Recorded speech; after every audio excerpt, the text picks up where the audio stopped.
So hello students, in this video we are going to discuss a topic that is related with industrial engineering, that is 6th sem mechanical engineering, right? Now here we are going to discuss a topic from chapter inspection and statistical quality control, right? The topic is basically of Six Sigma, right? We will be talking about Six Sigma concept, then methodology, advantage, disadvantage, etc., right? So let us start. First of all, what do you mean by this Six Sigma? Basically, this Six Sigma is nothing but it is a tool that is provided in lean manufacturing to reduce the problems or reduce the defect, right? And make the process more accurate, right? Reduce some kind of waste is problem. You need to identify the cause of the problem and then you can reduce the waste, right? That is a Six Sigma. Basically it is a simply method of effectively solving the problem, right? Here for example, let me give you one example of this problem. For example, you are having one company that is manufacturing some cars, right? And you are having a problem that the number of cars that are produced in certain time or certain month is reduced, and in many cars which are produced there is a problem in door lock, right? So this is the problem that you have identified. Now what you need to do is, for this problem of door lock in your car, you need to identify why this problem is getting in the final product, right? You need to find the cause of this problem and why this number of cars are reduced, the quantity is reduced. You need to find out. After doing some analysis you will be getting the reason, and after you get the reason you will be trying to solve that problem, and after solving the problem you will be getting some effective output, right? So this all process is included in the Six Sigma, right? Basically reduce the amount of defective products or service provided. So here what we need to do is, before generating the defect we need to find the cause of that defect and we need to solve that problem so that we do not get the defect in the final product, right? That is the goal, and it will be resulting in increased revenue obviously, and because of the quality of product is increased, the customer satisfaction also will be increased, right? So that is a introduction about Six Sigma. Now if we talk about main goals, then it is aiming on low variation and process encountering less defects. Low variation means here all the products that we are producing, it should be having no variation in their characteristics, right? All products should be same, all products should be having same characteristics as required by the customer, right? That is low variation.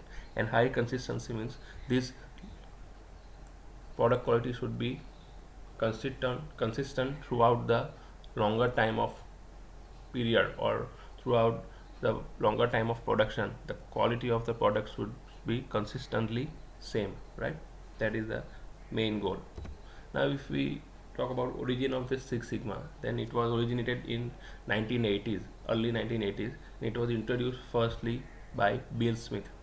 That is the person of the name, that is father of Six Sigma. It is Bill Smith. Here is the photo of Bill Smith, who was working in a Motorola company, the Motorola company that is very famous, all you know about that. So here this person firstly introduced this Six Sigma concept, and firstly a master black belt program was introduced here, and the this person told the other employees to work on the problems and to identify the defects and then to solve the problem. And in the and then this concept was modified, altered, and again reintroduced, right? And after that it was used in many famous companies like Samsung, HP, General Electrics, etc. You name the company and this Six Sigma concept is used everywhere, right? Basically it has become now an enormous brand in the world of corporate development. Whenever you are working in any industry, this Six Sigma concept is very important, right? Now if we talk more about this Six Sigma, then it seeks to improve the quality of the process outputs by identifying and removing the cause of defects, right? Defects we are identifying, and then main important thing is we need to identify the cause of the defect, why this defect is coming in the product, right? That is the main objective. Then this approach is a collection of managerial and statistical concepts and techniques that focuses on reducing the variation in process and preventing the deficiency in the product. So all the product, as I told earlier, that variation should be very less. All the products should be same, right? And here, if you talk about variation, then you can remember this line is no two items will be perfectly identical, right? Means this should not be there. All the products should be same. There should not be any kind of variation. Variation means no two items will be perfectly identical. So there will be some kind of difference in two products. That is called as variation, and this variation you need to reduce. That is called as objective of the Six Sigma, right? Now, if we talk about the Six Sigma in form of or in terms of numbers, right? Then Six Sigma process is one in which you will be having the 99.99996 of percentage of the product manufactured are statistically expected to be free of defect. You can see the percentage here from 100%, 99.9999, almost 100% products are free of defects, right? Now here this 99.99% means only 3.4 defects per million. Then now million is, you know the meaning of million, that is 10 lakhs. In 10 lakhs products, only 3.4 products will be defective. There is very high level of accuracy, right? So here, if you see different levels of Six Sigma, if you say that your company is at level of 2 Sigma, right? That is your accuracy is 69.1% and your defective part will be 3,08,537 in 10 lakh products, right? So as you move from 2 lakh to 3 lakh, 4 lakh, 5 lakh, and as you move to 6 lakh, if your company has achieved this Six Sigma level, that is very difficult to achieve, then you can say that your company is improving very fastly, right? Most of the company are around this level, 3.4 to 3.5 to 4 Sigma. To reach up to 5 Sigma and 6 Sigma, you need to, all the efforts are very hard, or all the employees of the company need to work very hard to reach to this 6 Sigma level, right? And to sustain this level, that is also very difficult. So this is about numerical approach of the Six Sigma, right? If we, this is just for visualization purpose. If we say in other words, that is 3.4 defective parts in 10 lakh products, you can also say that there is a one defect for every 2,94,000 units of product. Means in every 2,94,000 units, one product will be defective. So if you want to visualize this, consider this figure. Here there are 2,94,000 units, right? If you zoom into 100 times, then you can see here that is having 1000 units. Each zoom element is having 1000 units. If you zoom it 10 times again, then it will be looking like this, and there is only one defect. So this one defect in 2,94,000 units is very small. So as I told you that this level is very difficult to now if you talk in detail about the Six Sigma, that is this Six Sigma level, you can also visualize on a graph, right? Basically this Six Sigma, if you talk about the statistics of the Six Sigma, then it will be following a particular curve that is called as normal distribution curve, or in other words it is called as a bell curve, right? This is curve that is shown here in the figure. Now if you want to understand this curve, let me give you one example. If you measure the height of the woman in all around the world, then you will get this kind of curve. Or if you want to give one more practical example, if you measure the height of all the colleagues in your institution, or if you measure the temperature variation during certain days of month, then you will be getting this kind of variation or this kind of curve. Now here, what this curve indicates is the part that is called as mean. This portion will be having an average most occurrence number. For example, if you are measuring the height of a woman, right? So most of the women will be having some average height, right? So that average height will be having more occurrence, or most of the more number of movement will be having that average height. So that part will be falling here on this mean portion, right? And other height value that may be a little bit more or little bit less, that may be falling in this other region, right? So if we talk about the defect also, that the most common defect will be coming into this mean region, right? And if we want to reduce that common defect, then we can reduce those common defect, and other defect that may be a certain percent and less percent of defect may be there, then they can fall into this region, right? So if we want to reach to up to 6 sigma, that is 6 sigma level, then you need to reduce the common or average defect that are coming on the product, right? Here you need to keep in mind that on normal distribution curve or bell curve, the mean, the median and the mode, all these three values are same. You know the meaning of mean is that is nothing but average value. Then median is from the range that is given to you, the middle number that is called as median, right? And the mode is the number that is coming most of the time, more number of times, that is called as a mode. So this mean, median and mode, these three elements are same for normal distribution curve. Yeah, that is this point. So there is a curve explanation for 6 sigma, right? Now if we talk about one methodology in 6 sigma, it is attained by applying certain methodology, right? That methodology is called as DMAIC. These are just the initials. We will be talking about each element in detail. That is, methodology is DMAIC, that is define, measure, analyze, improve and control. So first point is defining. So what is that defining? That is define the system, the voice of the customer and the requirements and the product goals specifically. So in defining, what we are going to do is we need to define what the customer wants or what their problem is, right? So the problem definition is considered in this defined element, right? We will be noting the requirements of customer, demands of customer, what is the goal of the institution. That is, we will be defining a specific manner in defined step, right? And the second step is about measure. So what is the measure? That is measure key aspects of the current process and collect relevant data. So we will be measuring the process that is already existing, the process that is we are using right now at present, that we will be measuring the different parameters of that process.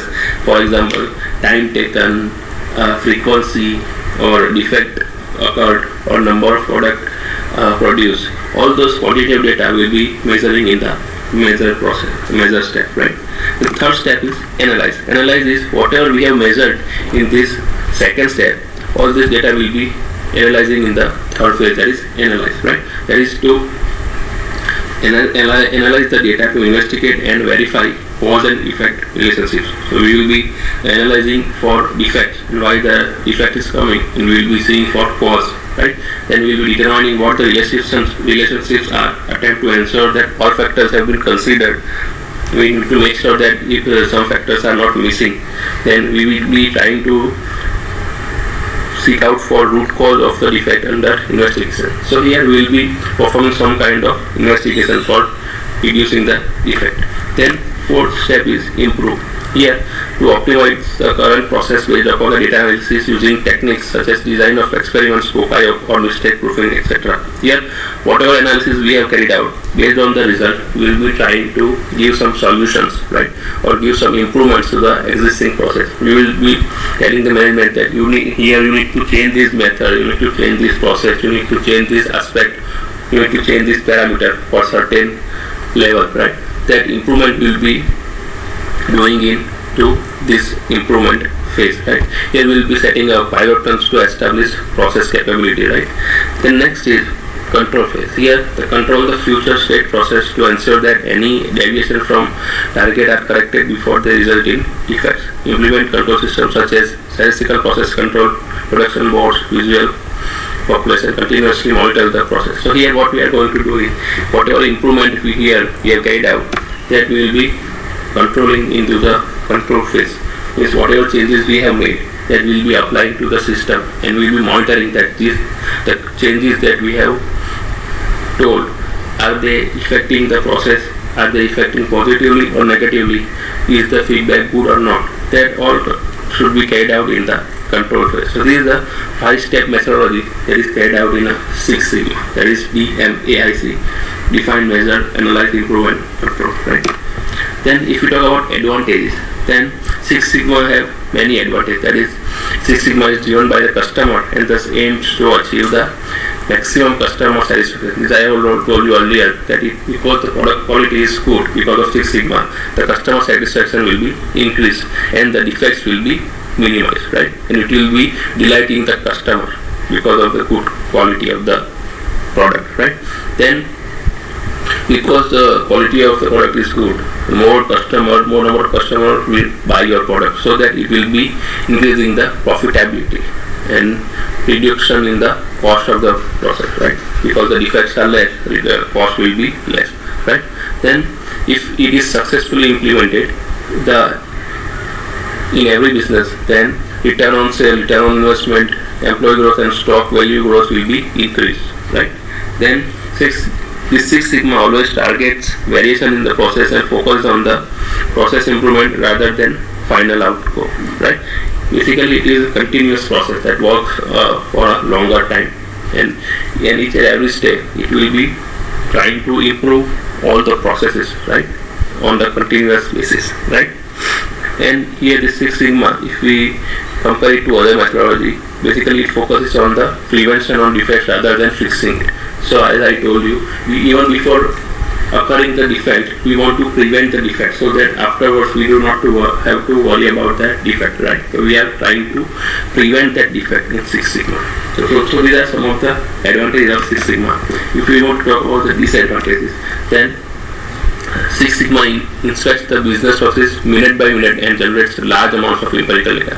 Here, because we want to collect all the data, the amount of data that we are collecting, that will be very large, right? Now, because of the large data, it may lead to time-consuming and complicated procedure. Sometimes it may be possible that, or because of the data, the analysis process may be a little bit complex and complicated, and it may take more amount of time, right? Because as you know, Six Sigma is a quality improvement process. Adoption of its protocols often leads to an increase in overall cost.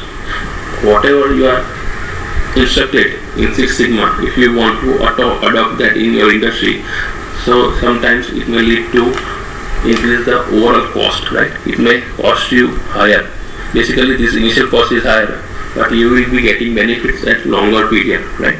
The initial overall cost will be higher, right?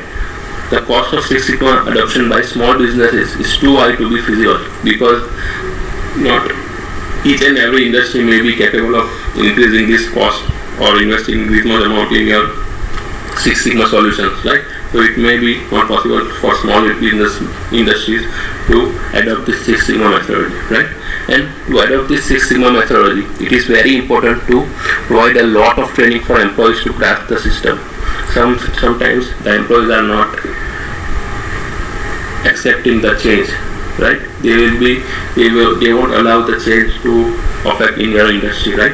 So it is very important so that you give them training and you explain them that this change is necessary and beneficial for industry as well as them, so that they will be grasping the change in the system, right?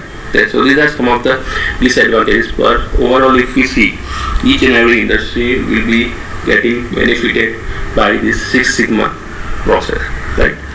So thank you for listening.